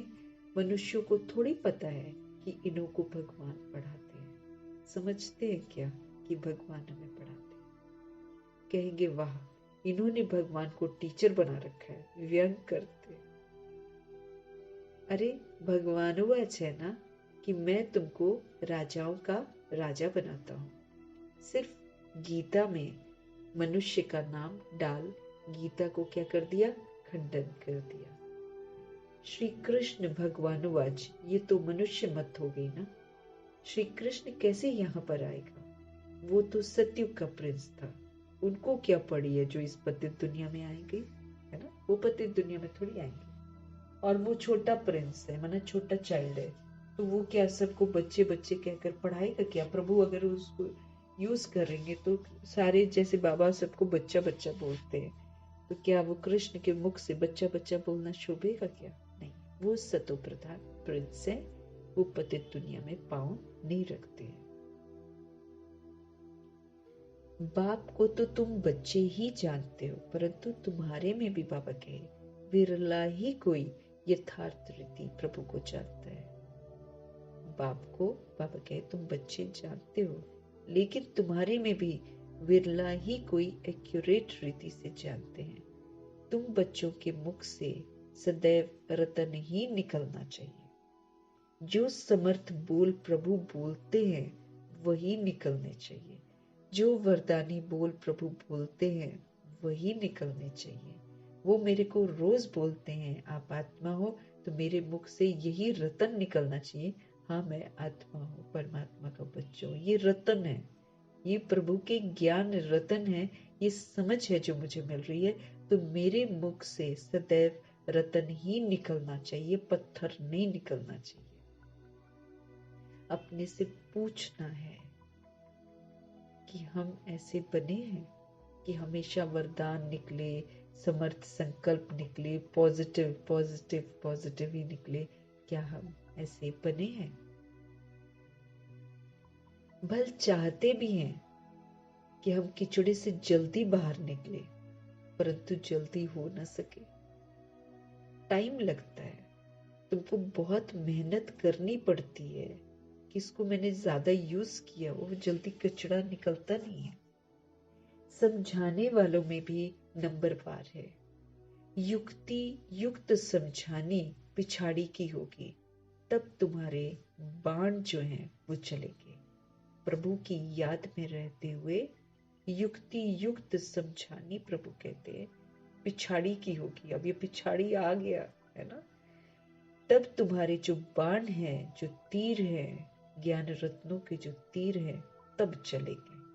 और जब चलेंगे तो लोगों के दिमाग को, जो बत्ती बंद है, उसको फिर जगाएंगे, जागृत करेंगे। तुम जानते हो हमारी पढ़ाई अभी चल रही है। He is telling again and again, तुम अभी कर रहे हो, तुम अभी बन रहे हो, तुम अभी चल रहे हो। मेरे को याद रखना है ये बात कि मैं ये कर रही हूँ, ताकि मुझे याद रहे मुझे करना क्या है।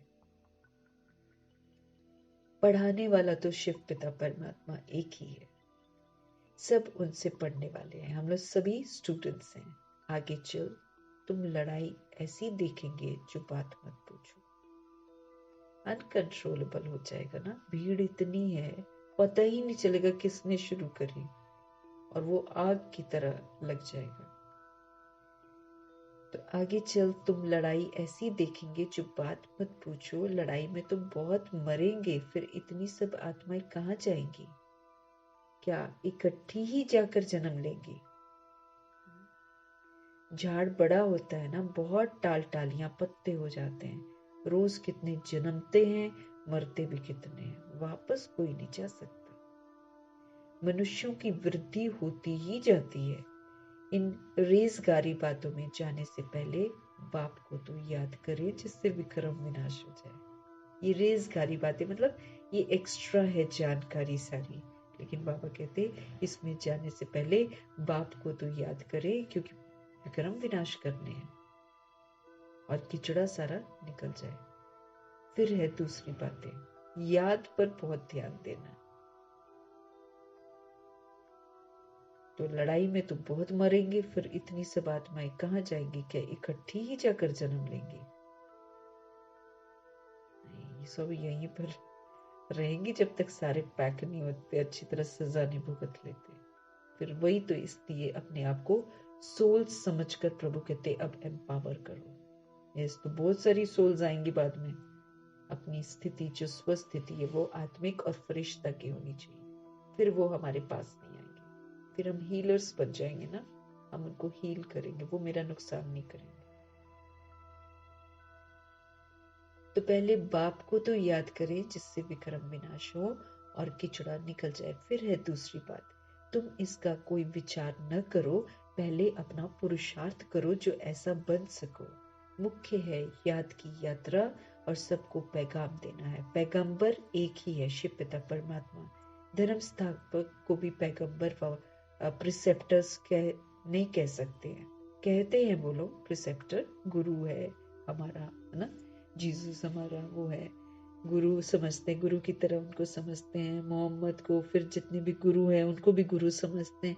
तो प्रभु कहते हैं ये धर्म स्थापक पैगंबर नहीं है और ना ही ये गुरु है। सदगति दाता तो सिर्फ एक सदगुरु परमपिता परमात्मा है, जो हम आत्माओं की अच्छी गति करते। बाकी तो भक्ति मार्ग में मनुष्य कुछ न कुछ सुधरते हैं, कोई ना कोई दान भी करते हैं, तीर्थों पर जाते हैं तो कुछ न कुछ दान दे आते हैं। तो ये तो तुम जानते हो कि इस अंतिम जन्म में बाप हमको हीरे जैसा बनाते हैं। तो ये तो तुम जानते हो कि ये जो अंतिम जन्म है ना, इसमें बाप क्या करते हैं? बाप हमको हीरे जैसा बनाते हैं। इसको ही अमूल्य जीवन कहा जाता है। ये बड़ा अनमोल जीवन है, परंतु इतना पुरुषार्थ भी तो करना पड़ेगा ना। ये अनमोल जीवन है, ये अमूल्य जीवन है, तो पुरुषार्थ भी तो करना पड़ेगा ना। तुम कहेंगे हमारा कोई दोष नहीं है। अरे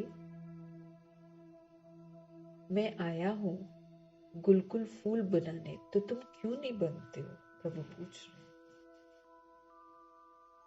बाबा क्या बोल रहे हैं, ये तो तुम जानते हो कि इस अंतिम जन्म में बाप हमको क्या बना रहे, हीरे जैसा बनाते हैं। इसको अमूल्य जीवन कहा जाता है, ये बड़ा अनमोल जीवन है, परंतु इतना पुरुषार्थ भी तो करना चाहिए ना। अगर अमूल्य जीवन है तो तुम कहेंगे हमारा कोई दोष नहीं है, ऐसा बोलोगे। अरे जब मैं आया हूं फूल बनाने तो तुम क्यों नहीं बनते हो, बनो ना फूल।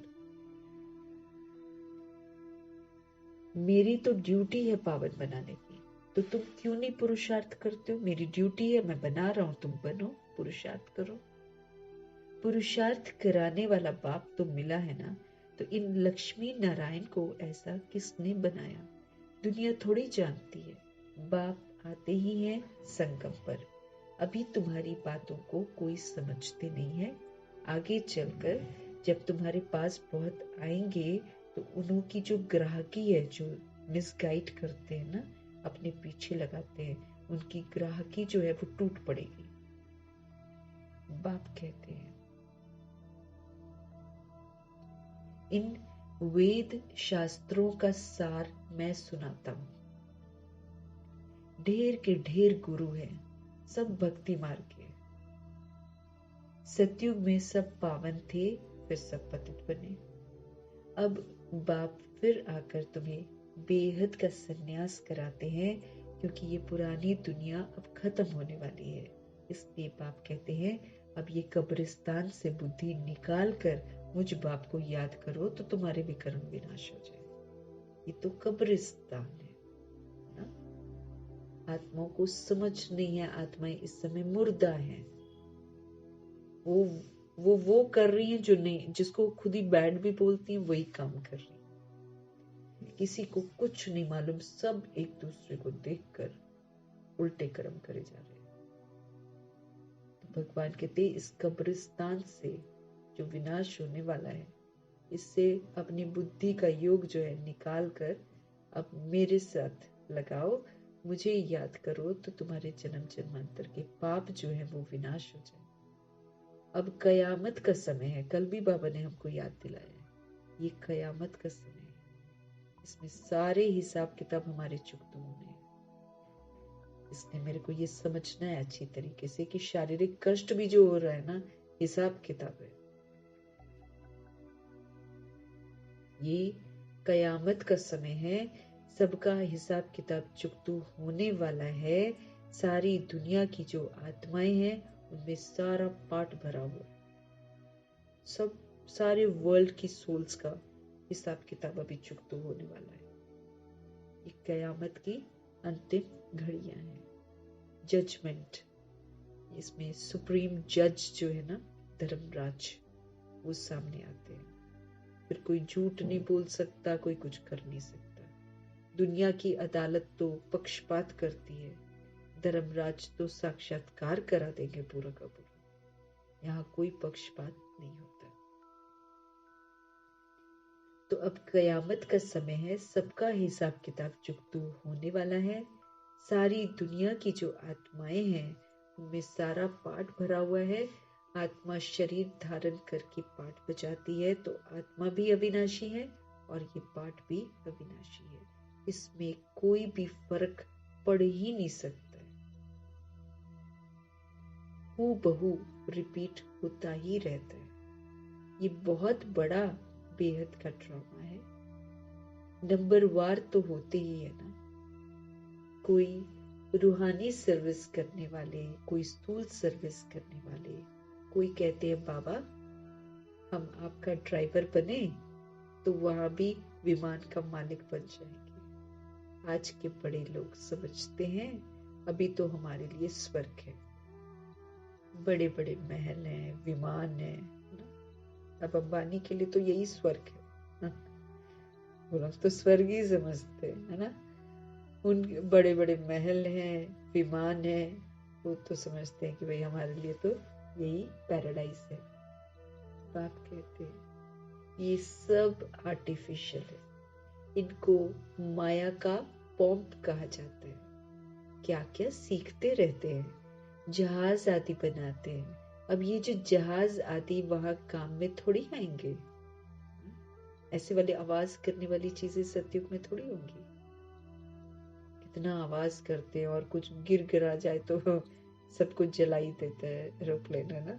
कोई कहाँ गिरा होता है, कोई कहाँ गिरा होता है। तो क्या क्या सीखते रहते हैं, जहाज आदि बनाते हैं। अब ये जहाज आदि वहां काम में थोड़ी आएंगे। बॉम्ब्स बनाते हैं, ये थोड़ी वहां काम में आएंगे। सुख वाली चीजें तो काम में आएंगी ना। विनाश होने से में साइंस मदद करती है, फिर वही साइंस तुमको नई दुनिया बनाने में भी मदद देगी। उसमें कुछ लोग हैं ना जो अच्छी दुनिया ना विनाश करवाने वाले, तो इधर साइंस है, लेकिन न्यू दुनिया बनाने में भी मदद देंगे। ये ड्रामा बड़ा वंडरफुल बना हुआ। अब्दुल कलाम जी कब से गए हुए ना, वो तो पक्का एडवांस पार्टी में गए हुए, क्योंकि अच्छी सोल है वो बाप दादा से मिली हुई है। बाप दादा से वरदान लिए हुए हैं उन्होंने, और कितनी खड़े खड़े खत्म, ऐसे कोई कष्ट नहीं, कुछ नहीं। वैसे भी बहुत गुड ह्यूमन बीइंग वो सोल थी। कभी भी सरकारी किसी चीज को उन्होंने अपने पर्सनल यूज के लिए नहीं रखा।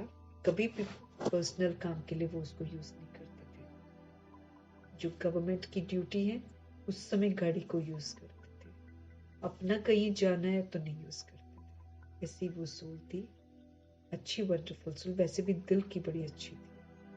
तो ऐसी जो साइंटिस्ट है ये एडवांस पार्टी में चले जाते हैं, क्योंकि ये फिर नई दुनिया को बनाने में बहुत मदद करते हैं। ये ड्रामा बड़ा वंडरफुल बना हुआ है। सोल्स यहाँ पर तैयारी करती हैं और फिर वहां पर वंडरफुल स्वर्ग में वंडरफुल विमान होते हैं, प्यारे प्यारे से, है ना। कोई कष्ट नहीं, कोई शोर नहीं, कोई आवाज नहीं, कोई नुकसान नहीं, कोई खून नहीं निकलना, चोट नहीं लगनी, कुछ नहीं, टोटल सुख ही सुख। लेकिन फिर वहां जाने के लिए जो प्रभु जैसे बना रहे हैं वैसे फिर यहाँ संगम पर बनना है, तब जा सकते हैं, नहीं तो नहीं जा सकते।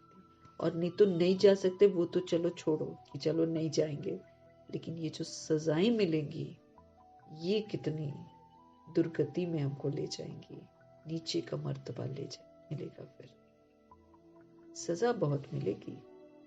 लक्ष्मी नारायण के घराने में जाने लायक नहीं बने हैं तो पनिशमेंट बहुत मिलेगा। अच्छा, मीठे मीठे सिकिलते बच्चों प्रति माता पिता बाप दादा का याद प्यार और गुड मॉर्निंग। रूहानी बाप की रूहानी बच्चों को नमस्ते। हम रूहानी बच्चों की भी रूहानी बाप को प्यार भरी, दिल से मोहब्बत भरी, स्नेह भरी नमस्ते। और हम आत्माओं को कौड़ी से हीरे तुल्य बनाने की जो शिक्षाएं और जो मेहनत करते हैं प्रभु, उसके लिए बहुत बहुत शुक्रिया। और यही संकल्प कि प्रभु जी आपकी ये मेहनत जाया ना जाए, हम निरंतर याद की यात्रा में रहें और आपकी शिक्षाओं को अमल में जरूर लेकर रहें। उनके बिना हम कुछ नहीं कर सकते। We need him. उनकी हर वक्त हमें जरूरत है, क्योंकि वो साथ है तो स्मृतियां फ्रेश है। उनको भूलते हैं तो सब कुछ भूल जाते हैं। धारणा के लिए मुख्य सार, इस कयामत के समय पुरानी दुनिया से बेहद का संन्यास करना है। ये कयामत की घड़ियां हैं, किसके साथ क्या क्या क्या क्या होगा। अगर हम देखते रहेंगे तो हम तो हो गए यहीं पर। हमको तो देखना नहीं है ना, हमको तो सेवा पर रहना है। इसलिए बहुत काल तक मेरे को इस बेहद की दुनिया, पुरानी दुनिया से संन्यास करना, ताकि किसी का प्रभाव, किसी की हाय हाय, किसी का रोना मेरे पर इफेक्ट न करे। मैं आत्मा उसको स्वस्थिति में स्थित होकर हील कर सकूं। आग लगेगी तो आग को बुझाने का काम करना है ना, कि उसको देखकर सोचते रहना और पूछते रहना कि आग कैसे लगी। ये तो हमको पता है कि आग लगनी है, लेकिन उस आग में जो जल रही होंगी सोल्स, उनको कैसे उस आग से निकाल कर शीतल करना है, वो हमें उस लायक प्रभु बना रहे हैं। तो ऐसा लायक बनकर सेवा पर रहना है, ये जिम्मेवारी हमारी बहुत है। इसीलिए कयामत के समय में प्रभु कहते पुरानी दुनिया से बेहद का संन्यास करना है, इस कब्रिस्तान से बुद्धि निकाल देनी है, इसी में नहीं फंसे रहना है, ये खत्म हो जाएगी। इसको क्या हम बनाते रहेंगे, कईयों की फंसी पड़ी है बुद्धि इसके अंदर ना, वो कब्रिस्तान में उसी में बढ़ावा कर रहे हैं अपना, उसी में व्यस्त है सारा दिन। तो वो तो फिर नुकसान है ना, कब्रिस्तान होने वाली, खत्म होने वाली है, उसमें क्या मैं विस्तार करूं, है ना। अब जो सोल्स प्रभु को छोड़कर अब शादियां कर रही है, कब्रिस्तान में शादी कर रही है, प्रभु की मना है फिर कर रही है, तो बताओ उसका क्या हाल होएगा। तो प्रभु कहते हैं इससे बुद्धि निकालो, इसमें आकर्षित नहीं होना है, याद में रहकर, ये तो समय मिला हुआ भाई, निरंतर याद में रहो और अपने सारे पुराने हिसाब किताब चुकता करो, उसका समय मिला हुआ है, बाकी तो कुछ भी रहेगा नहीं ना। हमारे मुख से सदैव ज्ञान रतन निकलने चाहिए, पत्थर नहीं, प्रभु समझते थे। अज्ञानता के बोल नहीं निकलने चाहिए, प्रभु के बोले हुए बोल ही हम आत्माओं के मुख से निकले।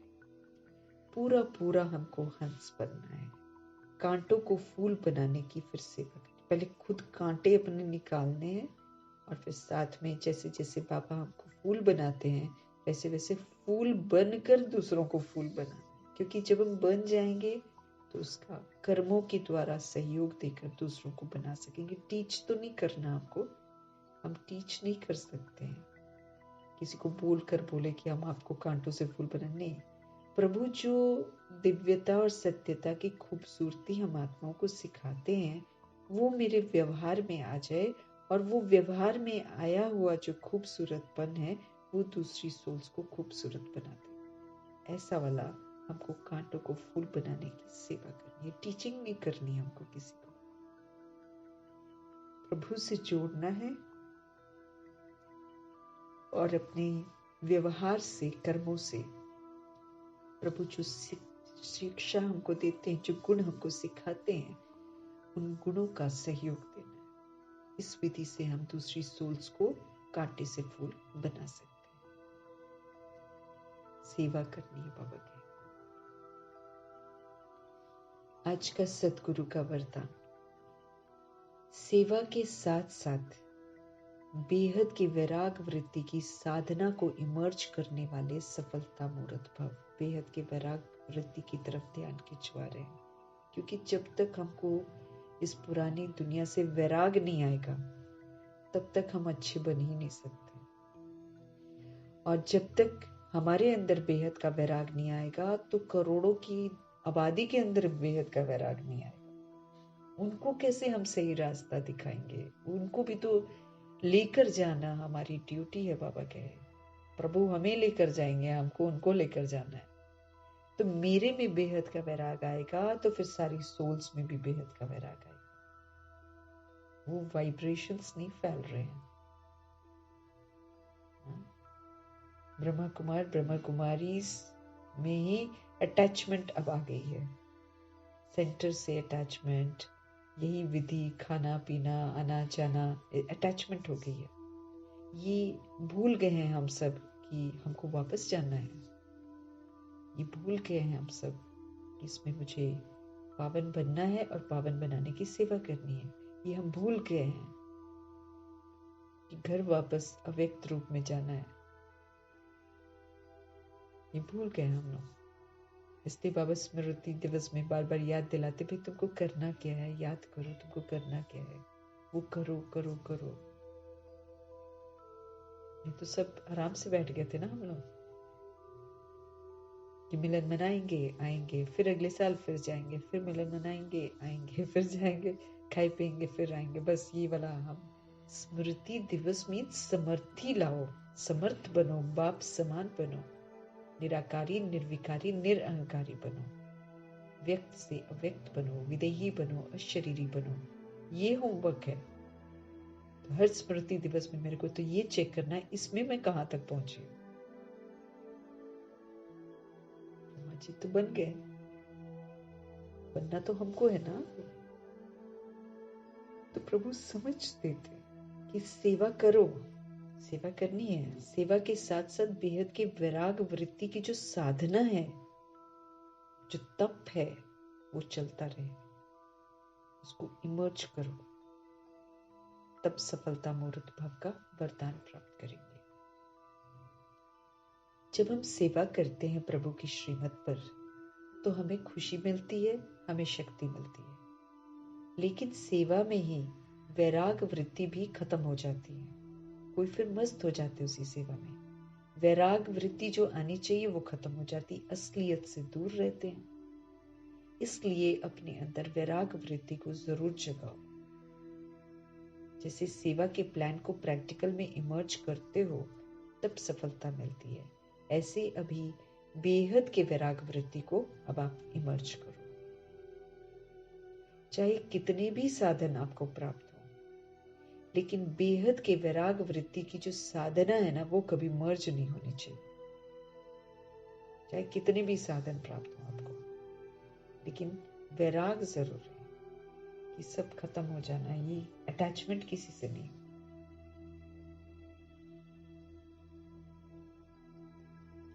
तो बेहद के वैराग वृत्ति की साधना मर्ज नहीं हो, किनारा सब चीजों से कर लेना, किसी भी चीज पर डिपेंडेंट नहीं होना हमें। साधन और साधना का बैलेंस हो तब सफलता मूर्त बनेंगे। साधन यूज कर रहे, चलो अगर मिल गया है साधन तो हम यूज कर रहे हैं, लेकिन साधना भी बरकरार रहे, दोनों चलता रहे। प्रभु से कनेक्शन, रियलिटी की स्मृति सारी रहे, बुद्धि में ये रहे, खत्म होने वाला है सब कुछ। दोनों का बैलेंस चाहिए, तब प्रभु कहते हैं सफलता मूर्त बनेगी। वैराग खत्म नहीं होना चाहिए, वैराग खत्म हो गया है। अब कोई भी सोल ये नहीं सोच रही है कि आप कभी भी खत्म हो सकते हैं, वापस घर जाना, विनाश होने वाला है। नहीं, हमारा सेंटर, मेरा सेंटर, उसका centre, this centre, that centre, फिर हर बार सीट बुक करिए, बाबा मिलन, बाबा मिलन, बाबा मिलन। दुनिया खत्म होने वाली है, संगम युग भी खत्म हो जाएगा। ये वाला वैराग जब रहेगा तब जाकर रहेगा कि समय रहते मुझे विक्रम विनाश करने हैं, समय रहते मुझे गुणवान बनना है, समय रहते मुझे निर्विकारी बनना है, निराकारी बनना है, निरंकारी। ये जिसको वैराग होगा ना, वो उसको फिक्र रहेगी, मेरे को ये बनना है, मेरे को ये बनना है। लेकिन जब ये वैराग वृत्ति, बाबा कहते हैं, सेवा में खत्म हो जाती है, तो फिर साधन ही साधन का दिमाग में रहता है, साधना कहाँ गुम हो जाती है। साधना बरकरार रहनी चाहिए। इसलिए बाबा कहते अपने अंदर वैराग वृत्ति को जगाओ, बाप समान बनना है। ये सब कुछ कब्रिस्तान है, ये कब्र दाखिल हो जाएगा। वैराग, इससे कोई आकर्षण नहीं। स्लोगन, असंभव को संभव बनाना ही परमात्म प्यार की निशानी है। जो चीजें हमें असंभव लगती हैं, प्रभु उसको संभव कराने के लिए तो आए। पवित्रता के लिए लोग असंभव समझते कि ऐसा तो हो ही नहीं सकता, घर में रहते पवित्र बन हो ही नहीं सकता, असंभव समझते। प्रभु बोलते करो ऐसे, पवित्र हो, घर गृहस्थ में रहते पवित्र बनो, अपनी दृष्टि को, वृत्ति को पवित्र बनाओ। दुनिया असंभव कहती है, प्रभु कहते करो, तो हम असंभव को संभव बनाते हैं। जब हम उस असंभव को संभव बनाते हैं, यही तो फिर परमात्मा प्यार की निशानी है कि हम परमात्मा से प्यार करते हैं। ऐसे ही जब हम संपूर्ण निर्विकारी बनेंगे तो प्रूफ करेंगे। लोग कहेंगे सर्वगुण संपन्न बनना, 16 कला संपूर्ण बनना, संपूर्ण निर्विकारी, मर्यादा पुरुषोत्तम, संपूर्ण अहिंसक, इम्पॉसिबल, ऐसे बोलेंगे। प्रभु कहते बनो। अगर हम दुनिया जिसको असंभव कहती है उसको हम संभव करते हैं, वैसा करके दिखाते हैं, प्रभु कहते यही तो परमात्मा प्यार की निशानी है। तब कहेंगे ना, हाँ प्रभु से प्यार है।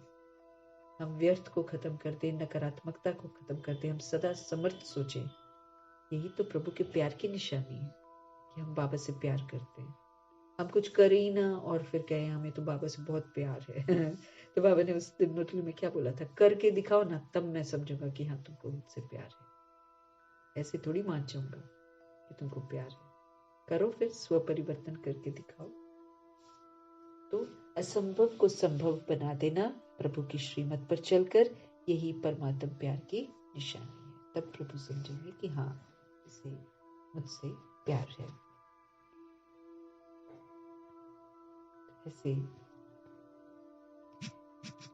प्यार के सागर परमपिता परमात्मा का तहे दिल से धन्यवाद।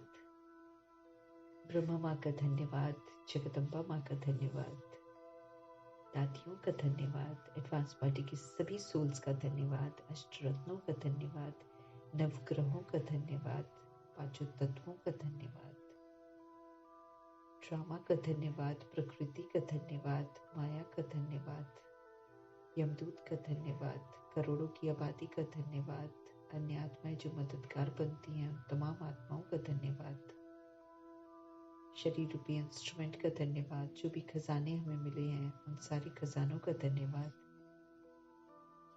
साथ में रहने वाली सोल्स का धन्यवाद,